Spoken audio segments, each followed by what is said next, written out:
નમસ્કાર વિદ્યાર્થી મિત્રો આપણે આજે ધોરણ 9 હિન્દીની અંદર પાઠ 2 ન્યાય મંત્રી સમજીશું।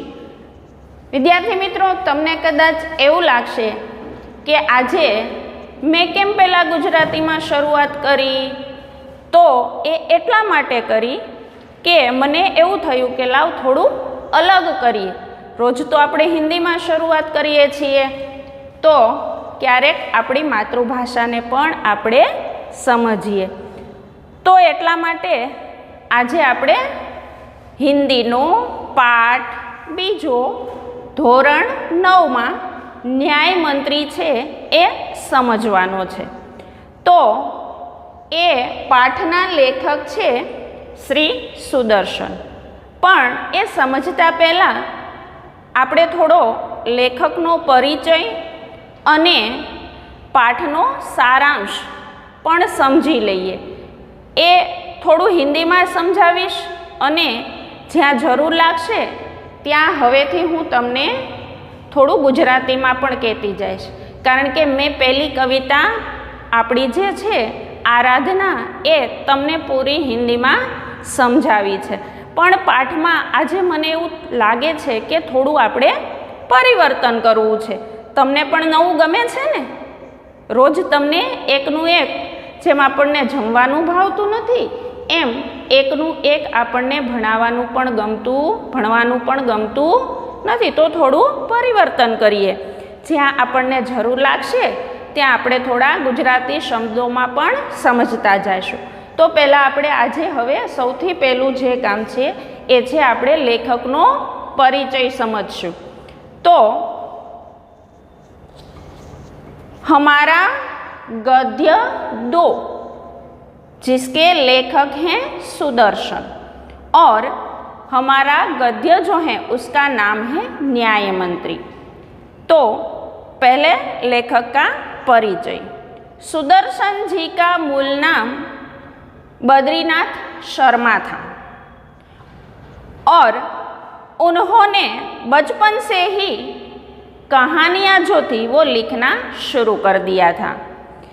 उन्होंने पुष्पलता, सुप्रभात, परिवर्तन, पनघट, नगीना आदि सुप्रसिद्ध कहानी संग्रह लिखे। उनका एकमात्र उपन्यास है भागवंती। इस कहानी में सम्राट अशोक सर्वश्रेष्ठ न्याय मंत्री की खोज में था। शिशुपाल से मुलाकात होने पर उसकी योग्यता देखकर उसे न्याय मंत्री बनाया। न्याय न राजा देखता है न रंग। न्यायतंत्र पर विश्वास दिलाने के लिए यहाँ प्रयास किया है। यह नई पीढ़ी के लिए प्रेरक कहानी साबित होगी और इसीलिए यहाँ पर न्यायतंत्र की जिम्मेदारी का भी हम महत्व समझेंगे। तो विद्यार्थी मित्रों, पहले हमने लेखक का थोड़ा परिचय जाना, अब थोड़ा उस पद्य का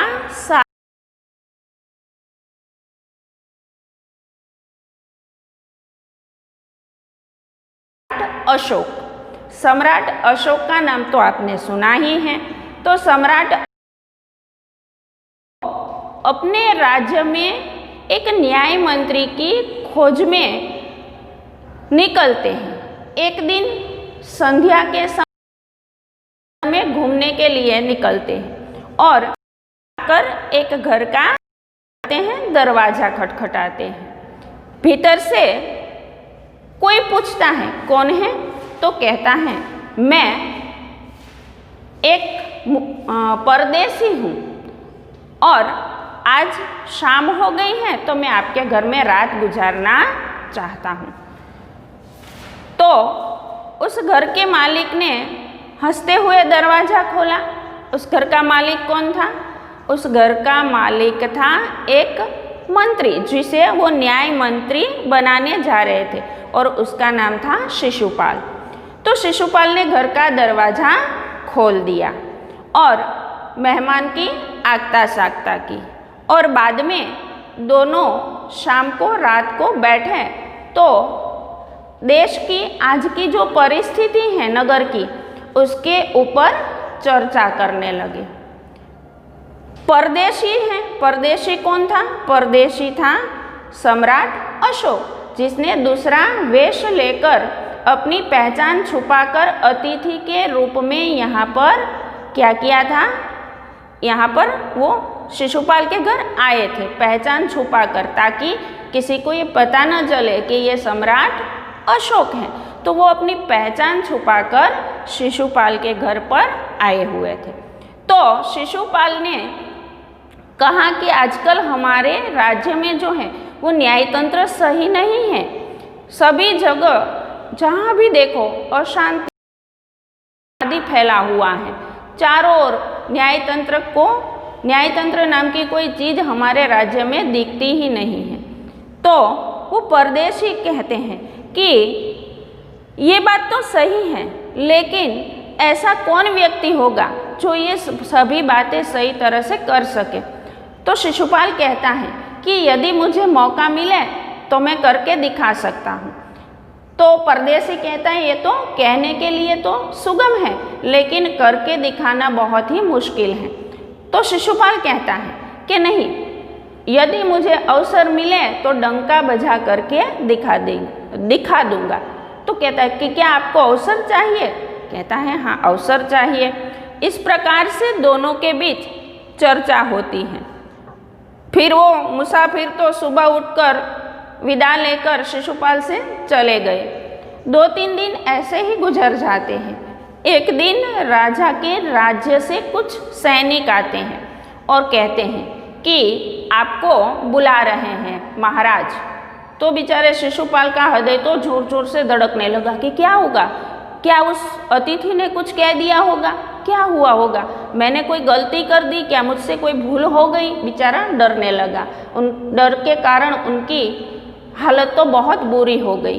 फिर भी राजा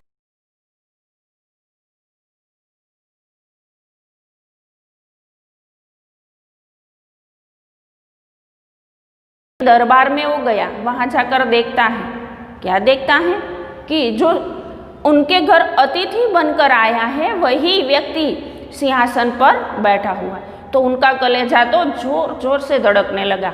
और अब क्या होगा, ये तो स्वयं सम्राट हैं और मैंने तो उसे कह दिया था कि यदि मुझे समय मिलेगा तो मैं न्याय का डंका बजा करके दिखा दूंगा। अब मेरा क्या होगा? बेचारा डरने लगा। इतने में सम्राट उसे बुलाते हैं और कहते हैं कि शिशुपाल, तुमने उस दिन कहा था कि अगर तुम्हें अवसर मिले, मौका मिले तो तुम न्याय का डंका बजाकर दिखा दूंगा, तुम दिखा दोगे। लो, मैं तुम्हें न्याय का अवसर देता हूँ, मौका देता हूँ, आज से तुम न्याय मंत्री। ऐसा करके उन्होंने अपनी उंगली में से जो राजमुद्रा थी वो लेकर शिशुपाल को दे दी और सब जगह ये घोषित कर दिया कि आज से हमारा नया जो राज का न्याय मंत्री हैं वो शिशुपाल हैं। और फिर दोनों न्याय मंत्री बनाकर राजा तो निश्चिंत हो गया। न्याय मंत्री ने बहुत अच्छे प्रबंध किए और सारी व्यवस्था इतनी सुगठित रूप से कर दी कि लोगों को अब इस बात की कोई चिंता ही नहीं कि राज्य में कोई गुनाह होगा। कुछ ही दिनों में तो सारा तंत्र सुव्यवस्थित गति से चलने लगा। लोग तो यहाँ तक निश्चिंत हो गए कि वो अपने घर के दरवाजे तक खुले छोड़कर चले जाते थे। अब किसी को किसी बात की कोई चिंता नहीं थी, सब सही था। लेकिन एक दिन रात को अचानक एक घटना घट गई। कौन सी घटना घट गई? किसी ने एक सैनिक की, राजकर्मचारी की हत्या कर दी। अब चारों ओर ये बात फैल गई कि हत्या हो गई, राजकर्मचारी की हत्या हो गई, सैनिक की हत्या हो गई। और ये बात जब शिशुपाल ने सुनी तो उसकी तो नींद उड़ गई। वो तो बेचारा चारों ओर हत्या का भेद ढूंढने के लिए रात दिन काम में लग गया, खाना पीना भी भूल गया और इतनी गहरी खोज में ढूंढ गए, इतनी गहरी खोज वो करने लगे कि खाना पीना तक छोड़ दिया। और जब उसे इतनी खोज के बाद पता चला तो थोड़ी क्षण के लिए तो वो सहम गया। क्यों सहम गया? वो इसलिए सहम गया कि जिसने हत्या की थी वो तो स्वयं सम्राट थे। अब जब सम्राट ने इस कर्मचारी की हत्या की तो सम्राट को तो दंड वो कैसे दे? वो तो एक न्याय मंत्री थे और सम्राट यानी महाराजा अशोक, तो अब राजा को तो कैसे दंड दे एक न्याय मंत्री? फिर भी उसने हिम्मत की, वो डरा नहीं और निडर होकर दरबार में जाता है। वहाँ पर जाकर खड़ा रहता है। इतने में सम्राट उनसे पूछते हैं कि क्या हत्या का पता चला, हत्या का भेद तुमने सुलझाया? तो कहता है हाँ, मैंने हत्यारे को ढूंढ लिया है। सम्राट कहते हैं कि कौन है, उसे पकड़कर ले आओ। तो शिशुपाल बिना डरे बिना झिझके वो अपने साथियों से कहता है, क्या कहता है कि जाओ इसे सम्राट को अशोक को पकड़ लो, उनके हाथों में हथकड़ियाँ पहना दो। तो ये बात सुनकर तो सारा राज दरबार चौंक उठता है। अशोक अपने सिंहासन पर खड़ा हो जाता है और कहता है कि ये तुम क्या कह रहे हो, पता है तुम्हें, तुम क्या बता रहे हो दरबारी को? तो कहता है कि हाँ, ये हत्या तुम ही ने की है और इसीलिए तुम्हें अब फांसी की सजा होगी। और फिर से अपने लोगों से कहता है, उनके साथ वाले सेवकों से कि जाओ सम्राट को यानी कि अशोक को हथकड़ी पहना दो, क्या देख रहे हो, मेरे आदेश का पालन करो। और इतनी देर में तो सम्राट अशोक के हाथों में हथकड़ी पड़ गई थी। अब वो कहता है कि तुमने उसकी हत्या की क्यों की थी? अशोक कहता है वो अविवेकी था, उद्दंड था, मतलब अविवेकी था, इसीलिए मैंने उसकी हत्या की। फिर भी वो कहता है कि तुम राजा हो या रंक हो, न्याय जो होता है वो न राजा देखता है न रंक, उनके लिए तो दोनों एक समान है। तुम राजा हो फिर भी तुमने हत्या की है, गुनाह किया है, तो तुमको सजा तो मिलेगी ही और तुम्हें मैं फांसी की सजा दूंगा। और इतना कहकर वो अपने सैनिकों से आज्ञा देता है। कुछ दिन के बाद, कुछ समय के बाद उनके सैनिक आते हैं और सोने की एक अशोक की मूर्ति लेकर आते हैं।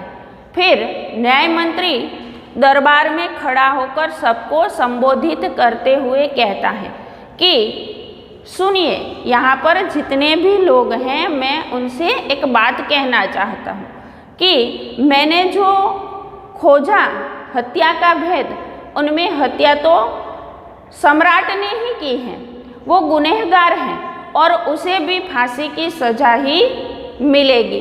लेकिन यहाँ पर राजा जो होता है वो ईश्वर का रूप होता है और ईश्वर को दंड, ईश्वर ही राजा को दंड दे सकता है, हम राजा को दंड नहीं दे सकते। इसीलिए मैंने एक बीच का रास्ता निकाला है। कौन सा रास्ता निकाला है?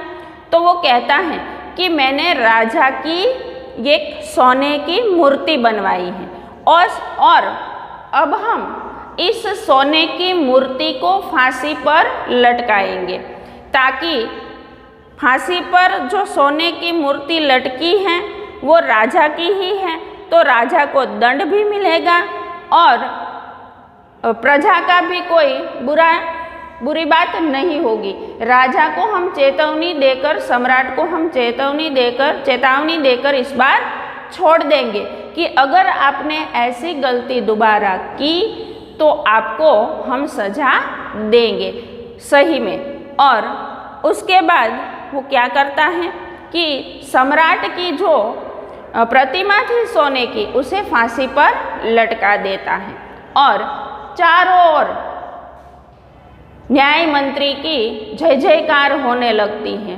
और चारों ओर लोग बहुत ही खुश हो जाते हैं कि दंड भी मिल गया और न्याय का भी सही तरह से पालन हुआ। अब सम्राट अशोक तो ये बात और न्याय मंत्री का न्याय देखकर गदगद हो गए। अब उसे अपने राज्य की कोई चिंता न रही। उसे पता चल गया कि मेरे राज्य का जो न्याय मंत्री है वो सही में बहुत ही अच्छा है। और उसके बाद उन्होंने क्या अशोक से कहा कि अब ये राज्य तुम्हें ही, न्याय तंत्र तुम्हें ही चलाना है।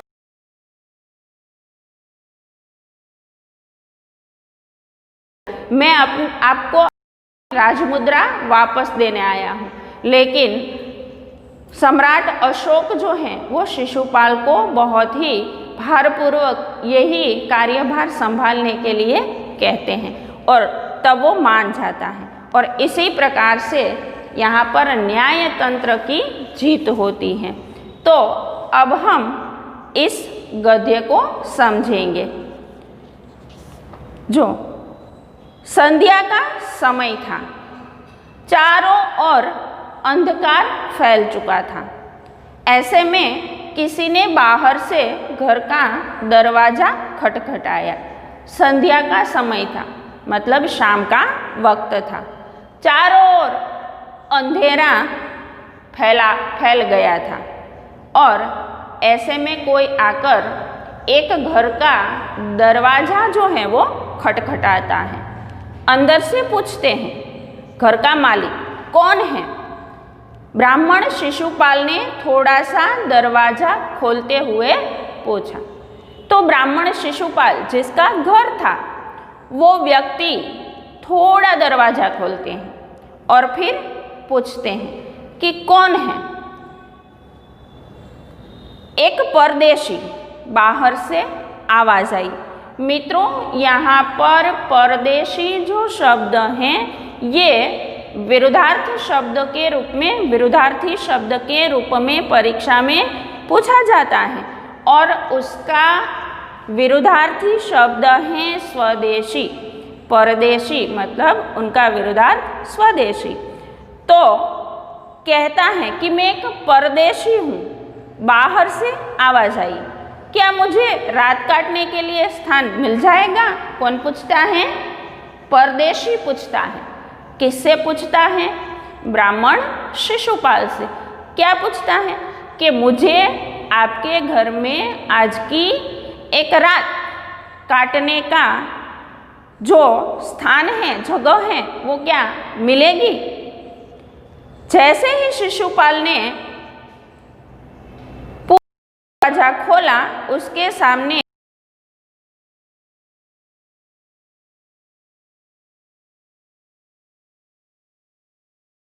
खोल दिया तो क्या देखता है कि एक नवयुवक खड़ा है। उन्होंने मुस्कुराकर कहा, यह मेरा सौभाग्य है। कौन कहता है? ब्राह्मण शिशुपाल। क्या कहता है? कि ये तो मेरा सौभाग्य है और अतिथि के चरणों से यह घर पवित्र हो जाएगा। आइए पधारिए।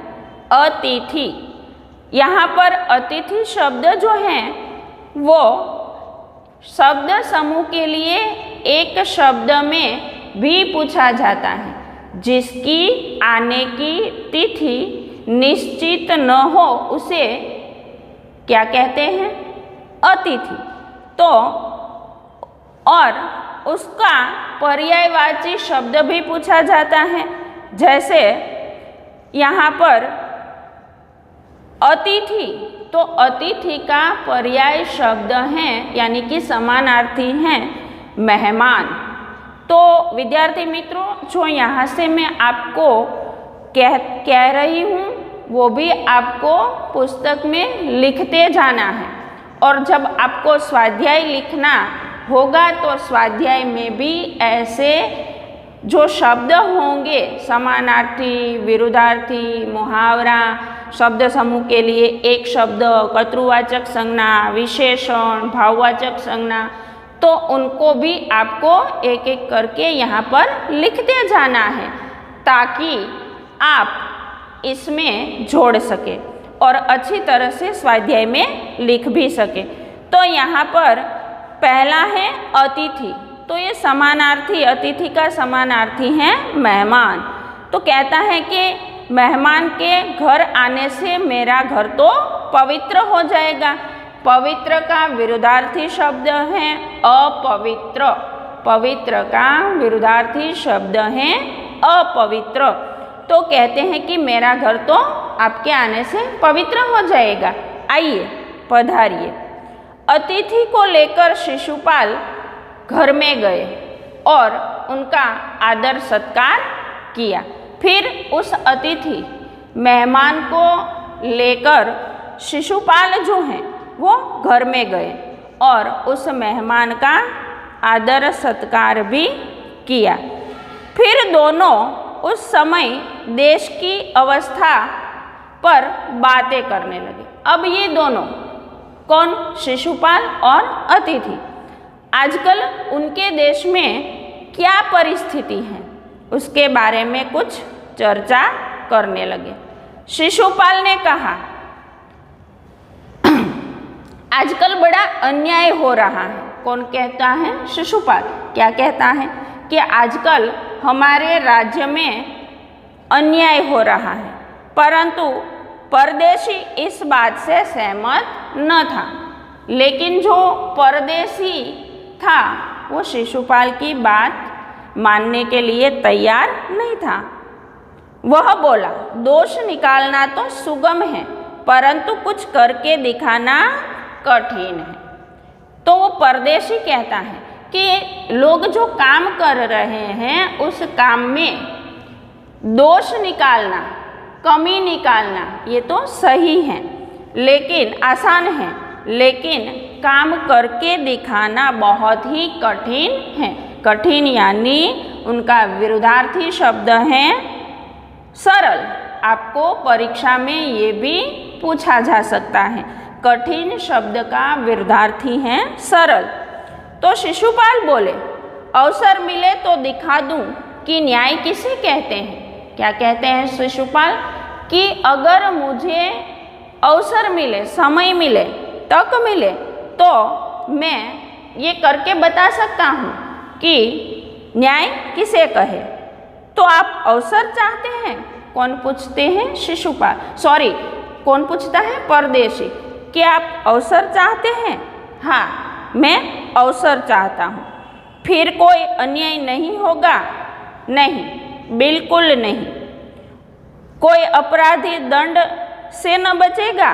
नहीं। तो कहते हैं कि अगर आपको अवसर मिला, यदि आपको मौका, कोई अपराधी दंड से नहीं बचेगा? तो कहता है नहीं, कभी नहीं। परदेशी ने मुस्कुरा कर कहा, यह बहुत कठिन काम है। तो जो परदेशी था वो शिशुपाल से कहता है कि ये तो बहुत कठिन काम है।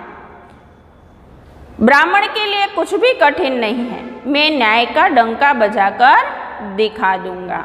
शिशुपाल कहता है कि एक ब्राह्मण के लिए कोई भी कार्य कठिन नहीं है, मैं न्याय का डंका बजाकर दिखा दूंगा, यानी मैं अच्छी तरह से न्याय करके बता दूंगा। विद्यार्थी मित्रों, यहाँ पर न्याय का डंका बजाना ये मुहावरा है और उस मुहावरे का अर्थ है सुप्रसिद्ध होना। यहाँ पर आपको जो मुहावरा पूछा जाता है वो 2 गुण के लिए होता है। आपको मुहावरे का अर्थ लिखना है